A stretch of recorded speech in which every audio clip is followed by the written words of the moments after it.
Welcome to Lost Relation Chronicles. For reasons I won't go into, I had to up sticks and leave the city I'd lived and worked in for over 10 years. I can't say I was too happy about this, but needs must, as the saying has it. In a fit of pique, I decided that, if I was going to have to move anyway, it might as well be as far away from where I was as it could reasonably be. It couldn't be a little village in the back of beyond, though I was tempted, as I needed to work and there's not much call for my skills in a little village. On top of that, I was a city person at heart, and the thought of spending the long evenings engaged in lively philosophical discussions about, or maybe with, sheep was not one that filled me with enthusiasm. I had the choice of East Coast or West. I chose the East.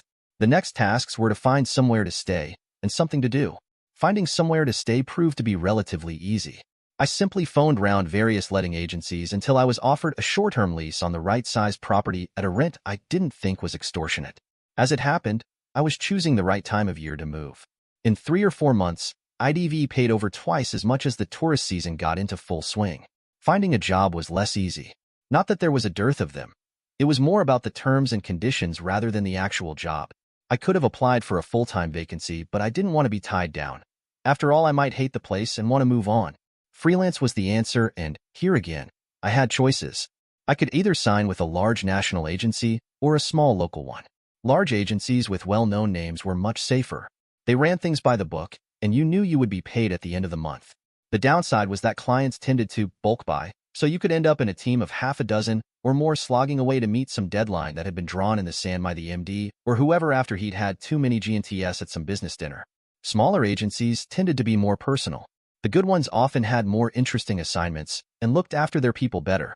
The bad ones just screwed everybody around. The problem was that, unless you knew the scene, you couldn't tell which was which. I chose a smaller agency. I had a number of reasons for this.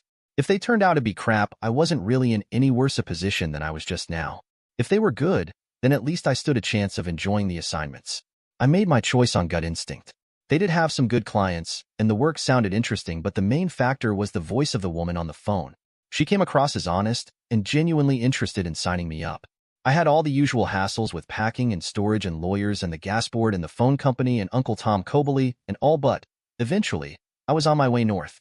I picked up the keys from the letting agent and, after a few wrong turnings, found the flat. It wasn't quite what I'd expected from the particulars. Funny how agents' descriptions never quite matched the real thing, though you couldn't ever accuse them of out-and-out lying. It was comfortable enough, I suppose, but it was small. An almost square box divided into 3 rooms, kitchen and bathroom by partitions, 2 layers of plasterboard, rather than proper walls. Still, it was only for 3 months. I had a settling-in day, then I had to report to my first client. As I'd acquired a local AZ, I didn't have any trouble finding the place. The job turned out to be exactly as described. The people were friendly and let me get on with my work without undue interference. I made a couple of tentative inquiries about the agency and was given a big thumbs up. That was a relief, for it meant I stood a good chance of getting paid. The month whizzed past.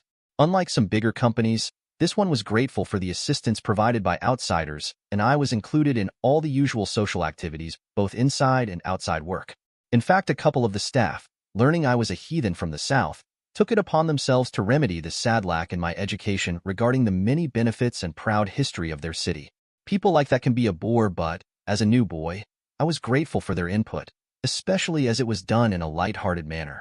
Another effect of being a new boy was that I went out of my way to be helpful even in areas that weren't really my concern.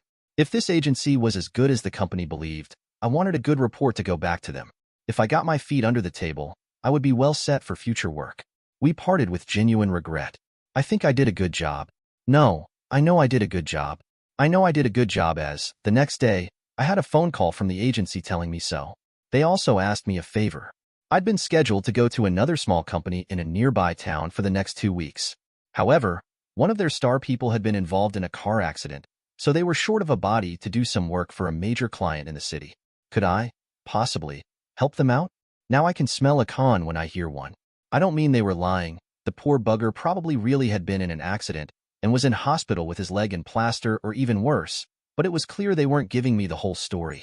The clincher was when they offered me more money. I was tempted to tell them to piss off.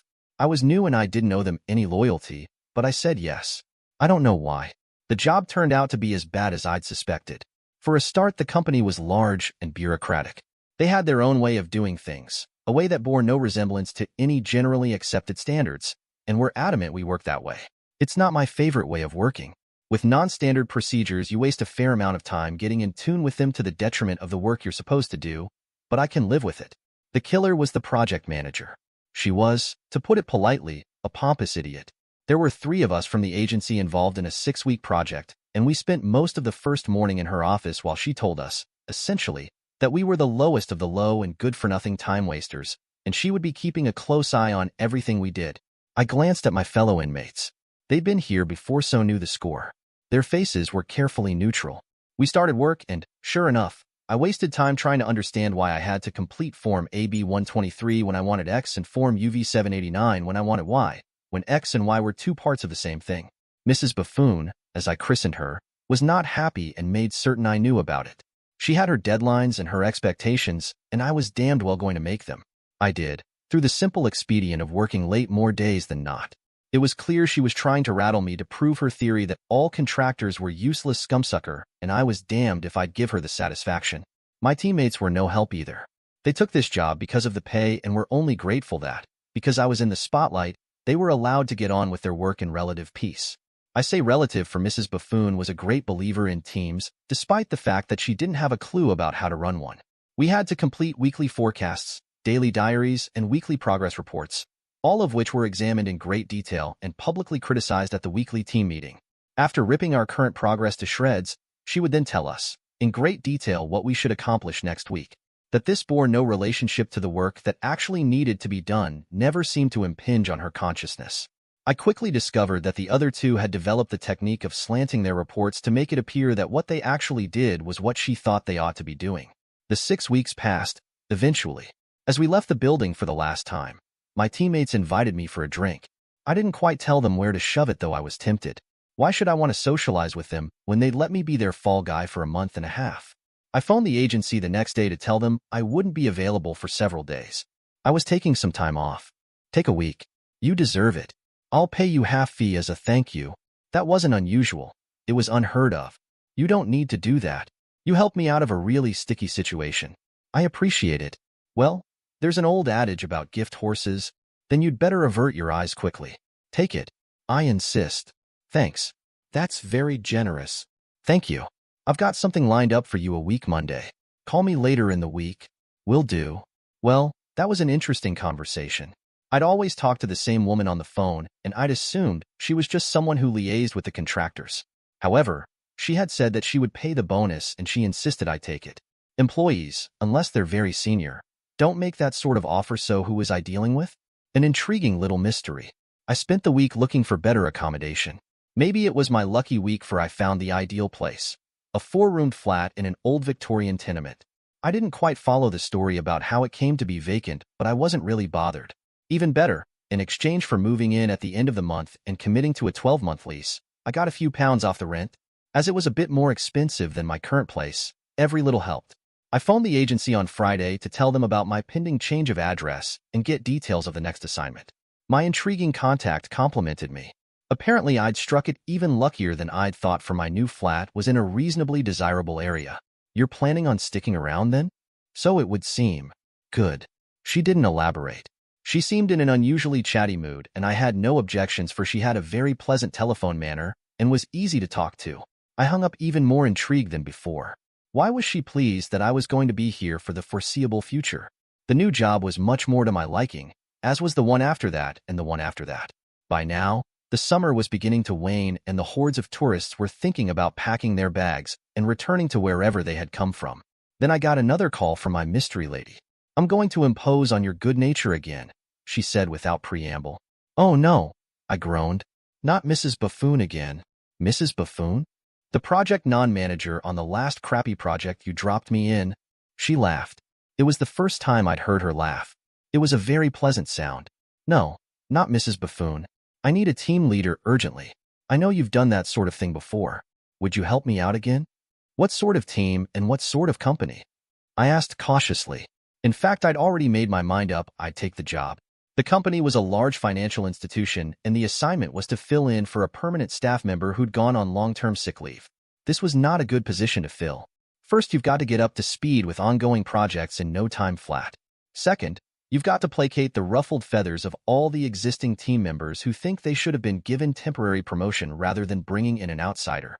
It never seems to occur to these people that, if they'd been able to do the job, they'd already be up for promotion. Third, well, let's just say I was going to have to employ all my people skills and then some. The contract was an open one, but guaranteed to be at least 2 months. It turned out to be not as bad as I'd feared. I had a good team, most of whom realized the necessity of my presence. There was the usual jockeying for position among my peers, and the usual attempts to dump the shit projects on the greenhorn. I'd been around enough to avoid most of the major pitfalls.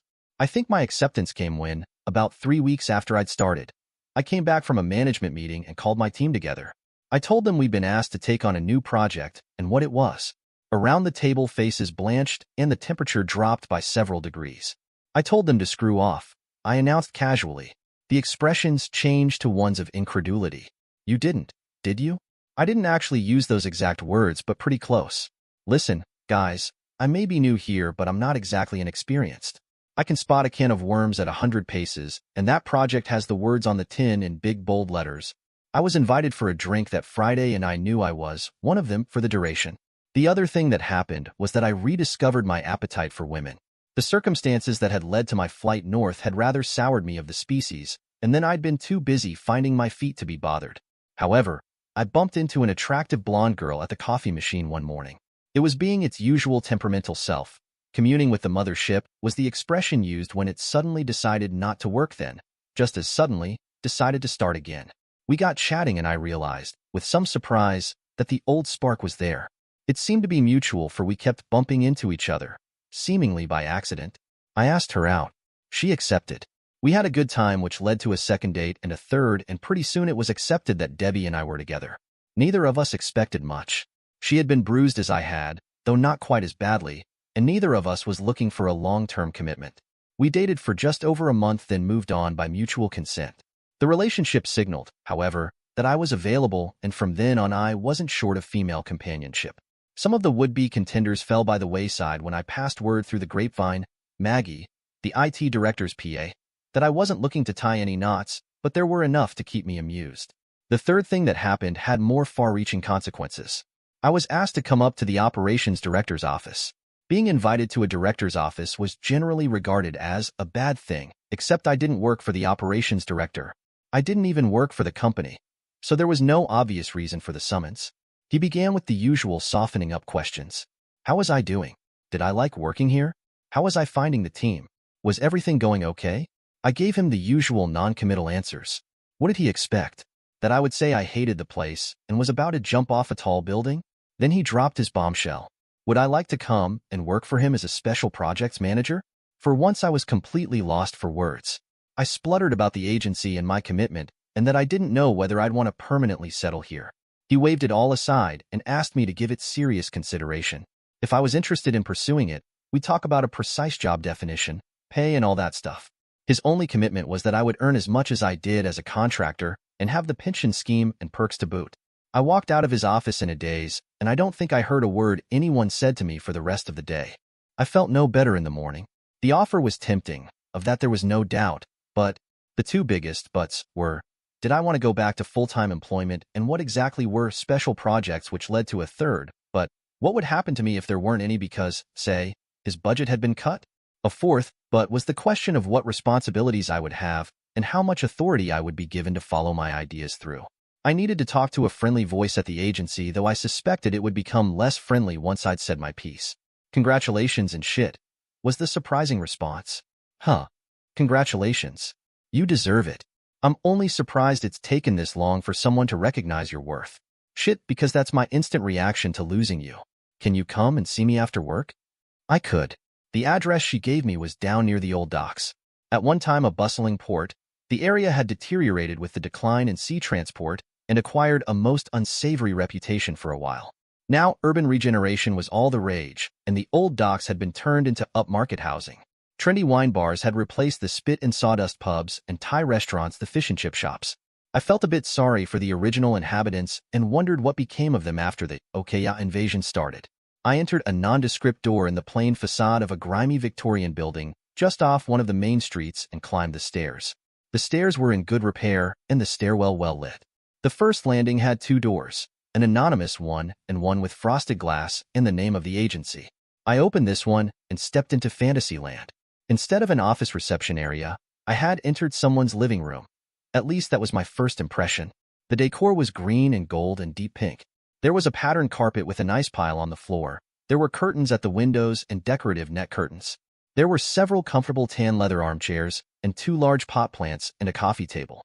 To prove it was an office, however, there was also a wooden desk and some filing cabinets.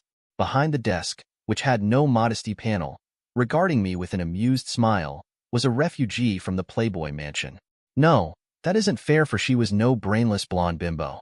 For a start, she was brunette, and there was more than a hint of intelligence behind her brown eyes.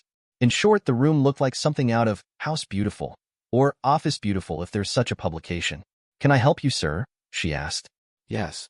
I swept my gaze round the room. "For a start, you can pay me more money." The smile slipped. "I mean, if you can afford this on the back of my fees."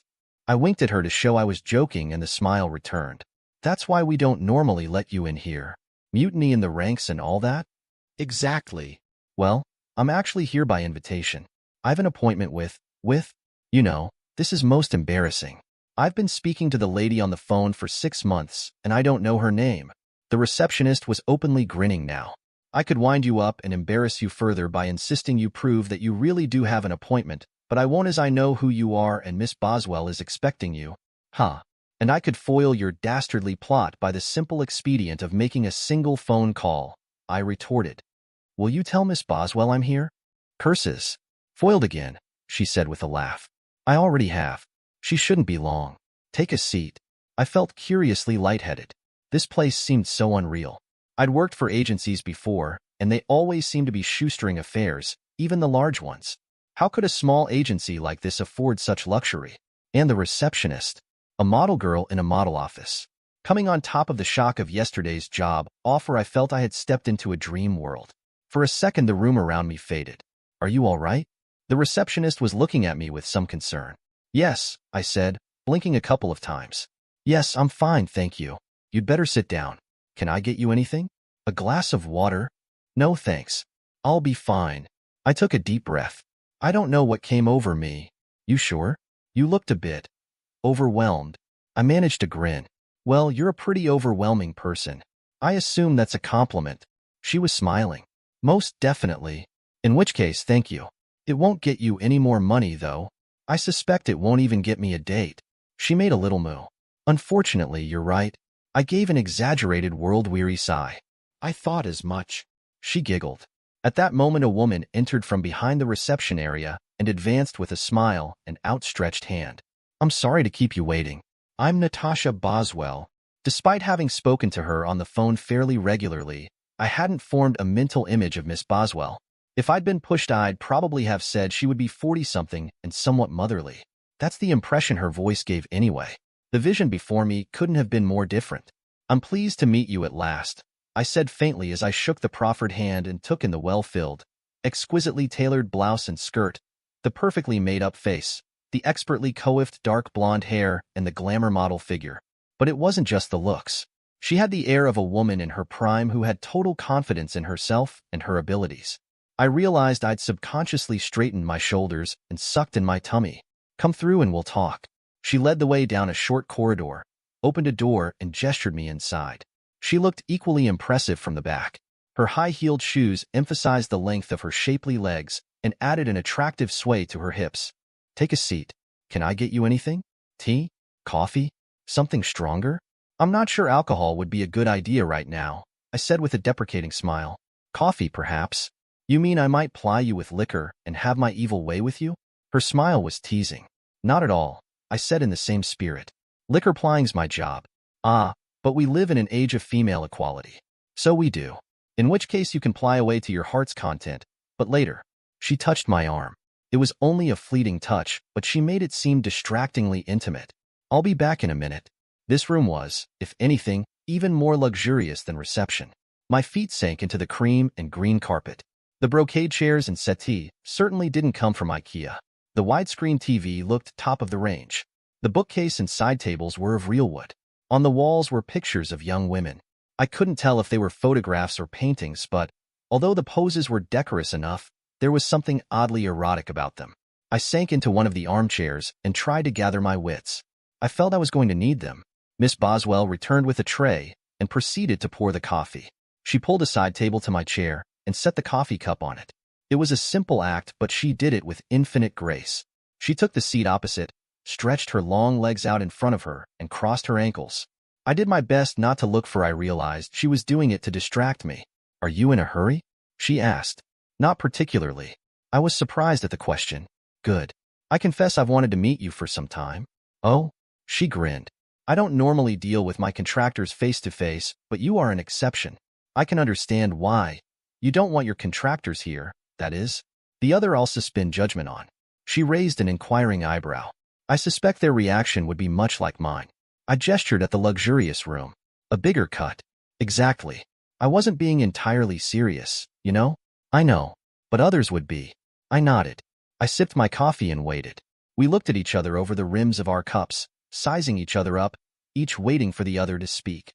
I was content to wait. She was making the provocative comments, not I. She put her cup down and smiled. "I expect you're wondering why I regard you as an exception." She recrossed her legs, revealing a bit of thigh. I glanced at her legs, then went back to her face. I wasn't going to let myself be distracted. I shrugged. "I'm curious, but I can contain my curiosity. That's why." "You've lost me, I'm afraid." "I hope not. Let's take it from the top. You came into the office. It wasn't what you expected, and you were a bit overwhelmed. Yet you managed to flirt politely with Rowena. I appear. I'm clearly not what you expect, yet you don't ogle." She held up a warning hand. "I'm under no illusions about the effect I have on men. I've given you every opportunity to stare at my legs. Nice, aren't they?" She crossed them again, slowly and deliberately. This time I looked. They were nice legs. The sort you like to imagine curled round your back or your head. I was feeling a trifle warm. After an appropriate time, I raised my eyes to her face. She was wearing an enigmatic smile. "Very nice," I agreed. "And your point is?" "My point is focus. You don't let yourself be distracted. I've had seriously good reports from every company you've worked for. Yes, even Mrs. Buffoon. That did surprise me." It must have shown on my face, for her smile broadened. "It's a bit warm in here, don't you think? Do you mind if I open the window?" "Go ahead. I'll take my jacket off, if that's okay." "Feel free. This isn't a formal interview or anything." She had to stretch to reach the window catch. The pose made her push against her blouse. I had no idea what age she was, probably mid-30s. Even still, she had a superb figure. "Would you like me to get that?" I volunteered. "No. It's just a bit stiff, that's all." "There. Got it." The catch wasn't the only thing a bit stiff. I made a quick adjustment before settling back into my seat. She turned and perched herself on the windowsill, the evening light transforming her hair into a dark blonde halo. I smiled to myself. She was subtly pressing all the right buttons, clearly intentional. Until I figured out why, I resolved to stay unruffled. "Not Mrs. Buffoon herself, of course," she resumed. "But others noticed." "That's nice. Why are you here?" "I'm sorry?" "Here. Working for me. You're capable of much more." "Personal reasons." She looked at me inquiringly. "Until I know you much better, and not as my employer, that's all you're getting." "What if I said I was taking you off my books?" I gave a feral smile. "I've already had another offer, remember?" She laughed. "Touché. Okay, I won't pry. I have a problem, though. You're overqualified for the work you do. You know as well as I that very little contracting work is at a senior level. The project leader job was an exception. If you want that sort of work, you have to go to Deloitte or one of the other big ones." She sat down again, this time on the edge of the seat with her elbows on her knees and her hands loosely clasped in front of her. "I'm going to be very honest with you in the hope you will reciprocate." Her voice was earnest. "You've been very good for me. Thanks to your efforts, my reputation has gone up.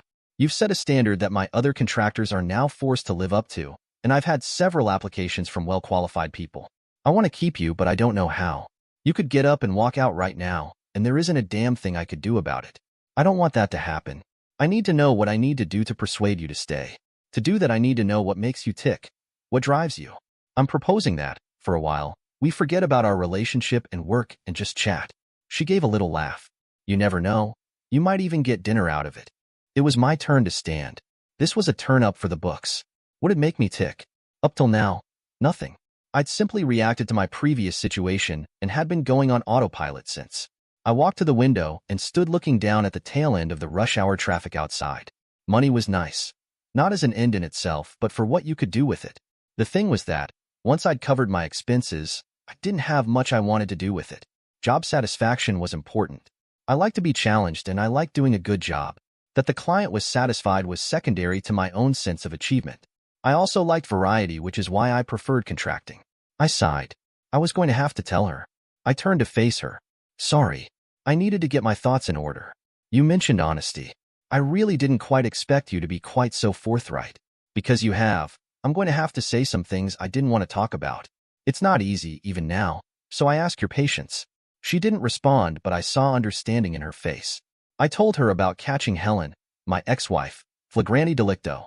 I told her how, stupidly, I'd walked out instead of throwing her out and how her shyster lawyer had taken me to the cleaners as mine had turned out to be a waste of space.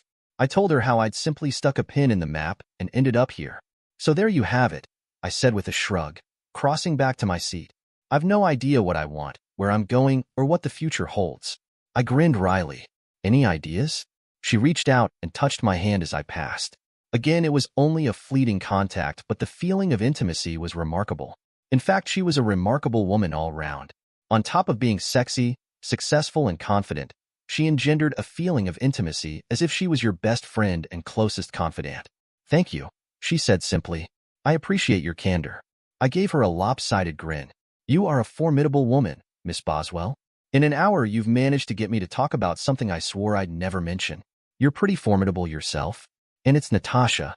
You would be entitled to feel very bitter about your experiences and perhaps indulge in self-pity.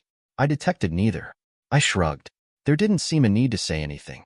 She leant back in her chair again, giving me another opportunity to admire her legs. I took it. Now I'm going to change the topic completely. You asked if I had any ideas. Irony aside, some may come to us as we talk. I don't know about you, but I fancy a drink. Since I'd moved here, I'd been persuaded as to the merits of whiskey, which I drank with water. A panel on the wall turned out to be a drinks cabinet. I watched her openly as she gracefully and expertly fixed the drinks. I had to be careful. She was a bewitching woman, one I could become enamored with very easily, although I instinctively knew that, just like the receptionist, she was beyond my reach.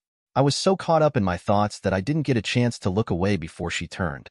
She smiled and I blushed. You can look if you want. Unlike many these days, I don't feel insulted when a man admires me. I don't dress like this for no reason. That gave us our first topic of conversation. She regarded women who were insulted when their looks were admired as stupid and probably repressed. It was a big, hard world, and everybody had to use whatever tools they were given to get what they wanted. Looks were a tool as much as muscles or brains. If you weren't prepared to use them, and to stand up for yourself, you'd be trampled underfoot. We agreed that you didn't need to be unpleasant to be successful. Often you got what you wanted more easily by being pleasant and polite, rather than being rude and overbearing. We also agreed that this could be misconstrued as weakness, and you needed to be prepared to take a stand at times. From there we wandered far and wide for over an hour, and I felt as if I'd known her all my life. I enjoy talking to women. I like hearing their different slant on life, but never have I had a conversation such as Natasha and I enjoyed that evening. Eventually we started to wind down. I can't remember when I enjoyed a conversation more, she said. I agree. You're a fascinating woman, Natasha. Thank you. I try. However, I suppose we need to talk about the reason you're here. Tell me about this job offer. There's not much to tell. I'd be working to the operations director as a special projects manager. I'll get more details if I say I'm interested. Okay, tell me the pros and cons. I rehearsed the thoughts that had been going through my head. You've thought it through. I can't say I'm surprised. I'd even been more surprised if you hadn't. Let's try a suppose now. Suppose you get what you want in terms of assurances. Would you take it? I honestly don't know. I'd be very tempted. So would I in your shoes. Let's continue our suppose. Suppose you were so tempted as to say yes. What would I have to do to persuade you to say no? I looked at her in astonishment. There's a cricketing adage that you take the bad light if it's offered, particularly if you're losing. You've lost me. If you're in a tricky situation, look for a way to postpone defeat. You never know. Tomorrow it might rain, or their star bowler will fall downstairs and break his arm, or your side might bat like demons.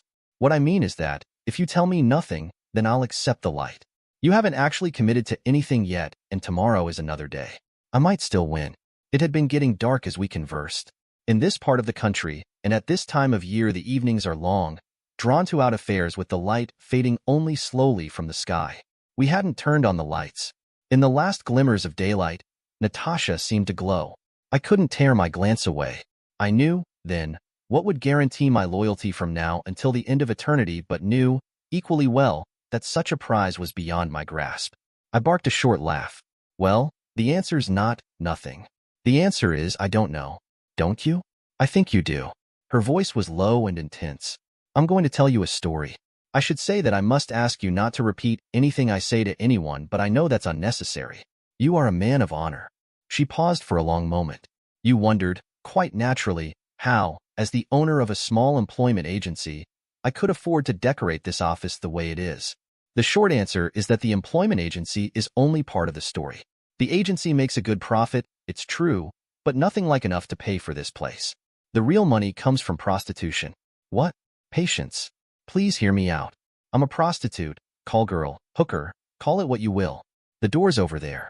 I sat rooted to my chair. The words she used were all pejorative and, somehow, I couldn't associate any of them with her. It wasn't that I didn't believe her, it was more that I felt there was more to it than the bald statement of fact. No reaction?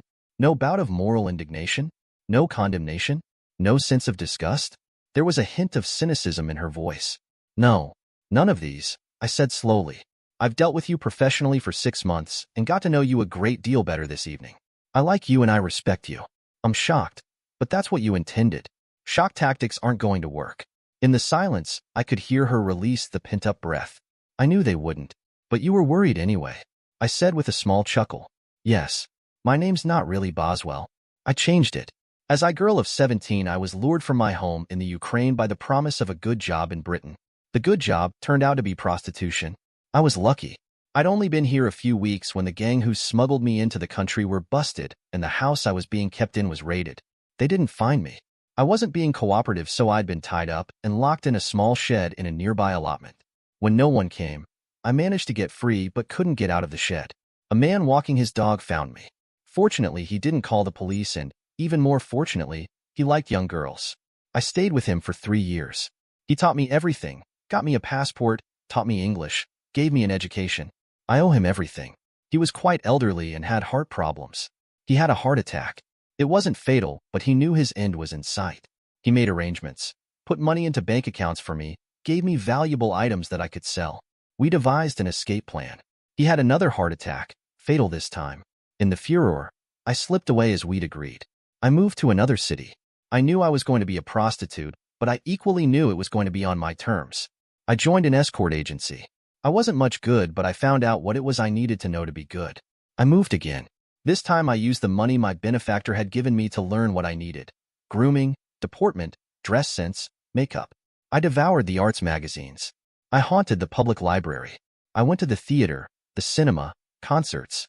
It's amazing how cheaply you can do these things if you try. When I thought I was ready, I joined another escort agency. A better one this time. I was ready and I was successful. It wasn't enough. I was still dependent on the agency and I wanted my independence. However, I used my dates to learn more about what makes men and women tick. As I learned, I made my plans. I moved here. I moved here because I had a client, a nice gentleman, who lived here. I contacted him discreetly and made it known I was in town and open for business. He was a nice man. He put business my way and I got established. I had a problem, however. Everything I earned was under the counter. I didn't pay taxes or national insurance. I had money but no formal job, and it would be only a matter of time before the authorities noticed. I needed a legitimate front. Then I had my brainwave. By definition, call girls only work irregularly. At least they do if they're fussy. I knew a few, so I sounded them out. They agreed, so this agency was born. Initially, I just used prostitutes. They would go temping for a few days or a week, enough to give them a legitimate job. I registered them with the tax people and the rest, and, suddenly, we could breathe more easily. If we were careful, we could live reasonably open lives and nobody would ask questions. She paused to sip her drink, then gave a short laugh. What I hadn't counted on was that legitimate people would hear of me and want to sign up. I also hadn't considered the effect of sending a high-class hooker to be a receptionist or something. Bosses were soon on the phone asking for more. Suddenly I found I had a genuine, bona fide business on my hands, something for which I was ill-prepared. It was a struggle, and it nearly all unraveled a couple of times. On one side, I had a set of clients and a group of genuine temps, while, on the other, a different set of clients wanting special services. Keeping them separate was difficult, but I managed. Bit by bit, the business grew until, well, here we are. I didn't know what to say. I was stunned, shocked, amazed, and moved by her story. She had shown remarkable fortitude and determination. I was sure the reality of her life was a great deal more harrowing than she was making out, yet she had come out of each adverse situation stronger and better than before. Grubble, I said. I cleared my throat, which had become very dry. Thank you. Thank you for your trust. Thank you for your candor. The best word I can find to describe my feelings right now is admiration. Admiration for someone who, despite having gone through what you have, has turned out like you have. How do you know what I'm like? I'm a professional hooker. I've been one for 18 years. To be good, you have to be able to read your clients and give them exactly what they want, and I'm very good. The implication was clear. I shook my head, then realized she couldn't see it in the gloom. No. My voice was harsh. I've been a contractor for over a decade. To be a good contractor, you have to give the client what he needs while persuading him he's getting what he thinks he wants. I'm a very good contractor. I'm 100% bullshit-proof. She gave a shaky laugh. Well, so long as you don't let on that there's a real Natasha Boswell under the facade. I've a reputation to maintain. It wasn't much, but it served to reduce the tension. Hooker or not, I wanted her more than I'd wanted anyone before. Equally, I knew that my chances of that were receding at light speed. Suddenly, I didn't care. The room was dark. I could barely make out her shape in the chair. I could accept the job offer or find another agency. Whatever the outcome, I just had to tell her. You asked what would make me stay. I have an answer, a very simple answer. Just one word, you. Not Natasha Boswell, the call girl, but the Natasha Boswell that's sitting here just now. I'm sorry. I'll try and find my jacket and go. I'll find another agency. Sit right where you are. Don't you want to hear my response? I barked a short laugh. Not really. Then you don't want to know the answer is yes? The empty whiskey glass slipped from my nerveless fingers and thumped gently on the carpet. My ears were filled with a roaring noise. Sweat broke out all over my body. I felt as if the chair and I had become one. I wouldn't be able to rise if there was a bomb under it. Yes? I managed. Yes, she said firmly. But there's a condition. You have to come and work for me. No, you have to come and work with me. The business is expanding. I'm coping, but only just. In all honesty, I'm hanging on by the skin of my teeth. I can't cope for much longer. I've been looking for someone for a long time. I've been watching you. When you coped with Mrs. Buffoon, I hoped. When you sailed through the project leader's job, I knew. I knew you were the right person. The problem was how to persuade you. Then, tonight, I knew I had the answer. Oh, that sounds cold and calculating. It isn't like that at all. I mean, if you had been someone else, I'd tried other means to persuade you. Money, perks, shares, whatever. But after we started talking, I knew you wanted me, and I equally knew I wanted you. My God. I don't know what to say. I mean, Jesus. You've just turned my world upside down. Say yes. If I hadn't been me, as you put it, would you have offered yourself anyway? You scumsucker, she said, but without heat, then barked a short laugh. It serves me right, I suppose. If I go after someone with your abilities, I have to assume you're going to use them. Yes, but it would have been a strictly business arrangement. You get what you wanted, this Natasha Boswell? Yes. Huh. You told me to say yes. I'm saying it. Yes, I'll work with you. Yes, I'll take the real Natasha Boswell. In fact, I'll take Natasha Boswell on any terms at all. Yes. Oh, she said in a very small voice. I'm overwhelmed. Why? It was the way you said it. So intense. Thank you. I heard her draw a breath. I heard rather than saw her smile. Of course, if you do well, there'll be a bonus. Oh? I mean, I can't sustain the agency as it is. If I fail, a whole can of worms will be opened and many people will get hurt. If you know when you succeed in stabilizing it, a lot of people will be very grateful and are likely to want to show their appreciation. I'm thinking of Rowena and Louise and Debbie and Tia and Shauna, and I laughed and the tension drained from me. Whoa, hold on a moment. So far I've only agreed to you, and I have a feeling I'm going to have a hard enough time coping with you, never mind a whole harem full. Let's leave talk of bonuses and extras until we know where we stand. She laughed, a genuine, relaxed, from-the-heart laugh. Fair enough. In that case, would you like to kiss the senior partner? To seal the contract? Certainly. I groped for her hand in the dark and pulled her to her feet. and then the senior partner can take the junior partner to dinner. She did, eventually. Dear listeners, please share your thoughts in the comments section below, and don't forget to like, share, and subscribe.